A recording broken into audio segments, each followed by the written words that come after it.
YouTube channel Odisha exam 2.0। Friends आज आम ये वीडियो किसी important tough history question discussion करवा जो गुड़ा आपड़ जदि सिटी किंबा बीएड एंट्रांस 2021 देवाक चाहते तेज ये वीडियोटी आपण मानी बहुत इंपोर्टाट रमें पाखापाखि 1000 क्वेश्चन डिस्कसन करवा जो गुड़ा आम किसी सीरीज अनुसार आने किसी पार्ट अनुसार आने यहाँ हूँ आम फास्ट पार्ट। जदि आप नेक्स्ट पार्ट देखा चाहते तेज आम वीडियो को लाइक करंतु एवं आम चैनल को सब्सक्राइब करंतु। चलंतु देरी न करी वीडियो को स्टार्ट करिया। फ्रेंड्स आमर फास्ट क्वेश्चन होची भारत रे सिपाही विद्रोह केबे होइतिला। बहुत इंपोर्टेंट क्वेश्चन। भारत रे सिपाही विद्रोह केबे होइतिला ना 1857 मसीह रे सिपाही विद्रोह होइतिला।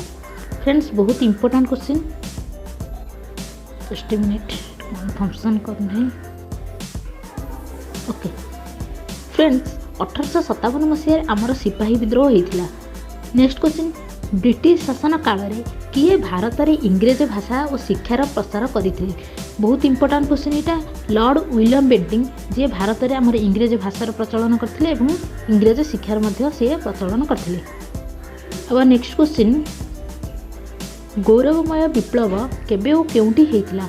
यार आंसर होची इंग्लैंड रे गौरवमय विप्लव होइतिला जोटा कि 1688 ख्रीष्टाब्द रे हेतिला जोटा को ग्लोरियस रिवोल्यूशन मध्य आम इंग्लिश रे कहि थांती। तेज आमर नेक्स्ट क्वेश्चन इंपोर्टेंट तो नुहे। नेक्स्ट क्वेश्चन देखंतु केउ मुसलमान समाज संस्कारक मुसलमान मानकर मध्य नवजागरण सृष्टि करथिले। सार सैयद अहमद खां जो मुसलमान मध्य नवजागरण से सृष्टि करथिले। आ नेक्स्ट क्वेश्चन आईएएस रो फुल फॉर्म कौन ना आईएएस रो फुल फॉर्म होची Indian administrative service. Next question Marhatta Kesari कहले कौन बुझ ना मरहट्टा केसरी गोटे भारतर मुख्य संवादपत्र मध्यरु अन्यतम। भारतर मुख्य गोटे संवादपत्र होची हमर होची Mahratta Kesari. Next question Allan Octavian Hume किए ना आलान ऑक्टेवियन ह्यूम होचंदी जने अवसर प्राप्त इंग्रेज शासक थिए। सी मध्य आमर जो आमर जातीय कांग्रेस को मध्य से प्रतिष्ठा करथिले। से जातीय कांग्रेस रो आमर प्रतिष्ठाता मध्य तांको कुहा जाय ए ओ ह्यूम। आ नेक्स्ट क्वेश्चन ह्यूम 1885 मसीह रे काहाकू एवं केउठी भेटिथिले।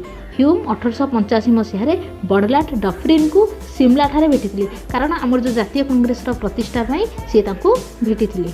आ नेक्स्ट क्वेश्चन भारतीय जातीय कांग्रेस प्रथम अधिवेशन केउठी बसिथिला ना भारत जातीय कांग्रेस प्रथम अधिवेशन आमर कलिकतार विशिष्ट कलिकतार बसिथिला एवं जहार आमर सभापतित्व करथिले आमर उमेश चंद्र बनर्जी जे कि आमर प्रथमे सभापतित्व करथिले।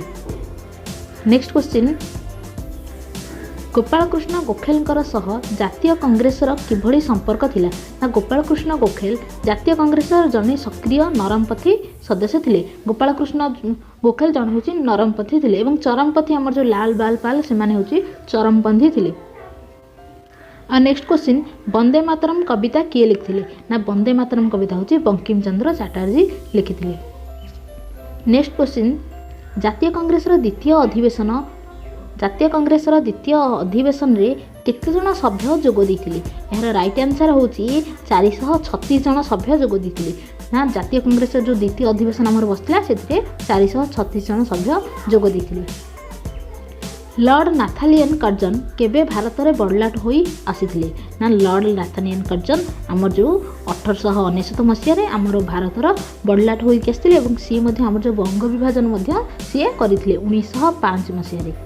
आ नेक्स्ट क्वेश्चन फ्रेंड्स आम नेक्स्ट क्वेश्चन होची पलासी युद्ध रे किए पराजित होइथिले एवं तांकू केउ स्थान रे बंदी करी रखा जाइथिला ना पलासी युद्ध आमर होइथिला होची 1757 ख्रीष्टाब्द रे जोटा सिराजुद्दौला एवं इंग्रेज मानक मध्य रे होइथिला जोथि सिराजुद्दौला परास्त होइथिले एवं तांको मुर्शिदाबाद ठारे बंदी करी रखा जाइथिला। चलंत एबे नेक्स्ट क्वेश्चन को जिबा। Next question